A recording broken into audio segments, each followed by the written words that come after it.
niba imbunda zari bagomba kuzirashisha ni sinye ngiye kuri nge ubuhanuzi bwo muri Afurika bwinshi ni sinye yuko dufite ibibazo byinshi by'ubukene.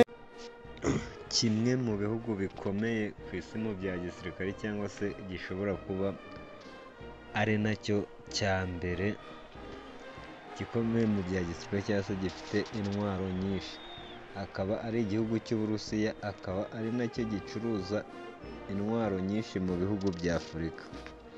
Ubu nkaba ngiye kukugezaho urutonde rw'ibihugu 10 bya mbere muri Afurika bikura intwaro mu Burusiya. Igihugu cya mbere cyo muri Afurika kigura intwaro mu Burusiya ni Algeria, ikaba igura volume 12,333. Hari Misiri iyobowe na General Abdel Fattah al-Sisi, akaba ari nacyo gihugu cyo mu Barabu mu bihugu bya Afurika by'Abarabu biyobowe n'abasirikare, kigura volume 4,823. Hari Sudan imaze iminsi iberamo intambara ihanganishijemo abajenerali babiri, harimo General Abdel Fattah al-Burhan ndetse na General Hamdan Dagalo. Yo ikaba igura volume 998. Hari Angola iyobowe na Perezida João Lourenço, akaba ari n'umuhuza wa leta ya Kongo ndetse na M23 ndetse n'u Rwanda, ikaba igurayo volume 642. Hari igihugu cya Ethiopia kiyobowe na Dr.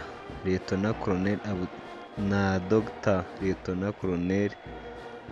Abiy Ahmed Ali, akaba ari igihugu cyo mu burasirazuba bwa Afurika, kikaba gikurayo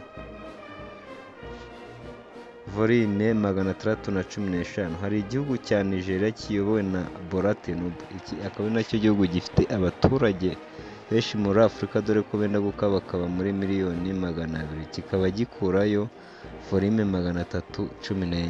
Hari igihugu cya Maroc cyangwa se ubwami bwa Maroc buyobowe na Mohammed wa gatandatu, kikaba gikurayo volume 156. Hari igihugu cya Eritrea gituranye na Ethiopia, gikurayo volume 130. Igihugu cya 10 kuri urwo rutonde ni igihugu cya Libya, kikaba cyo kigurayo volume 90. Ubu akaba ari ubushakashatsi bwakozwe na Business Insider ndetse na Stockholm International Peace Research Institute.